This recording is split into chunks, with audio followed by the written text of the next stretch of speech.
More supports have gone vertical, and we are starting to see the home stretch of construction start to take form. Stay tuned for more details.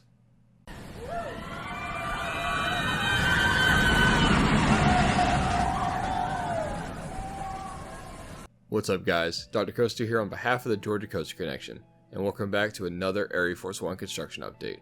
Before we get started, I just want everyone to know that all photos and footage included in any of these construction updates are free to use with credit.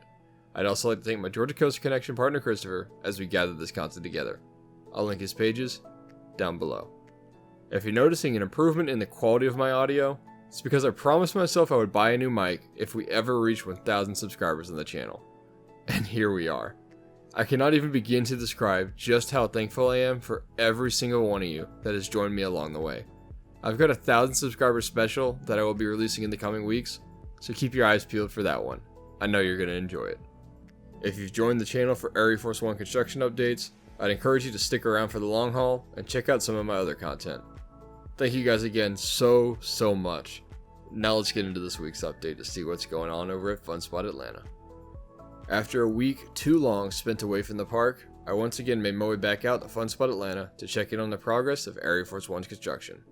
Last week, we saw RMC start to take the Raven Truss dive vertical, while Fun Spot continued to work on the parking lot, new site where the flyers will be heading, and teasing us further with the second train, specifically the lead car. This week, RMC has received more supports on site, while Fun Spot continues to show off elsewhere in the park, preparing for future additions like the flyers. So, like we always do, let's take a quick look at the parking lot expansion before moving on to the coaster. As you can see here, the curbs appear to be completed, and the preparation for paving is nearing completion. And now that we've got that out of the way, let's get on to our regularly scheduled programming. Let's start at the back of the park where RMC recently has wrapped up construction of the Ground Hugger and Zero G roll. Looking at it this week, it doesn't appear that there's anything new here, but there is red and blue track nearby that I believe must belong to the barrel roll. I didn't stay here very long as it doesn't seem like much is going on here at the moment. However, this isn't an issue though, because they're basically completely done back here anyway.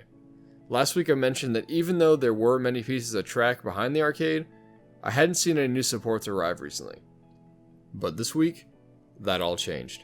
I headed to the front of the park after checking out the area behind the arcade, and I was greeted by multiple new supports going vertical.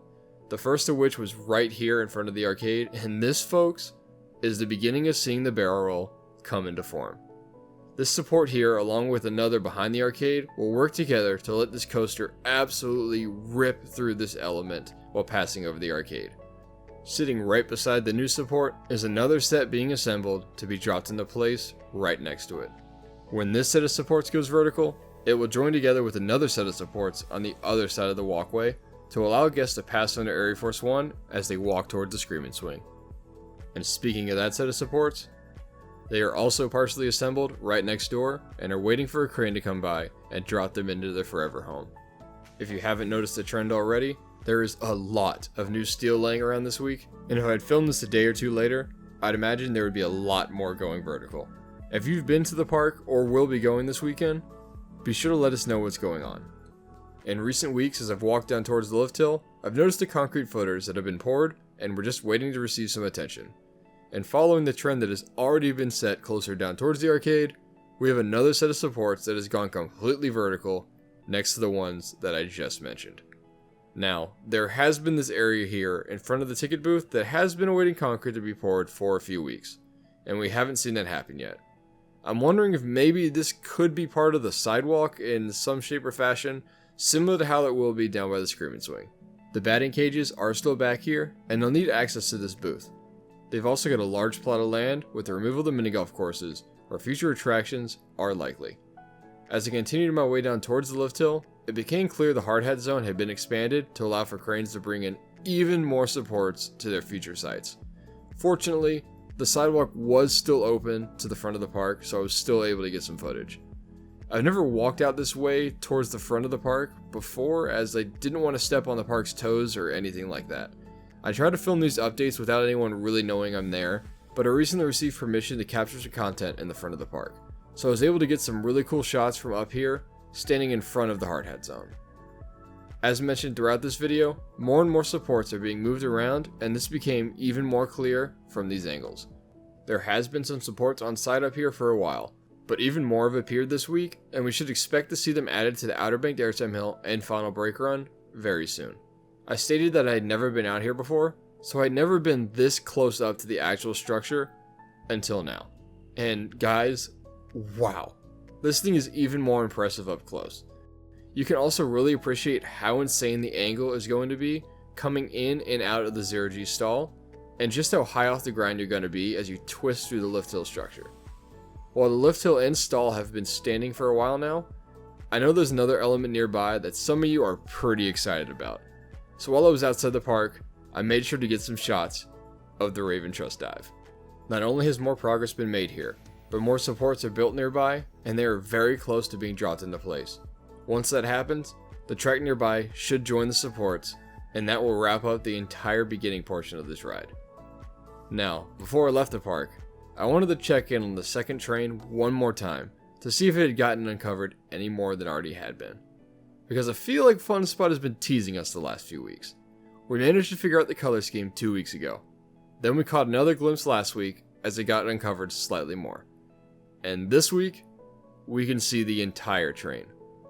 I haven't seen photos or footage of this anywhere else, so it was pretty cool to stumble upon this without knowing anything about it.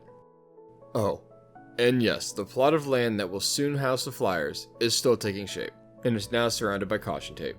This new ride will soon join the Tilt-A-Whirl to stand alongside ArieForce One as the newest attractions of the park. Finally, if you've seen the title of this video, you've probably been waiting for me to mention an opening date. This is a question I have been asked countless times now, and I've always just given a pretty wide-ranging answer, just trying to dodge it to be fair. But with all the new supports on site, I'm going to go on the record and attempt to predict when we might see it open. Based on what we have seen out of RMC, once the supports arrive to their spots, they typically get them up quick and track is soon to follow. Electronics still need to be completed and inspections and testing will need to be cleared, but I think it's realistic to see this open around Labor Day or a week or two later. I don't have any inside information, this is just my hunch, so please don't book any trips until an official announcement is made.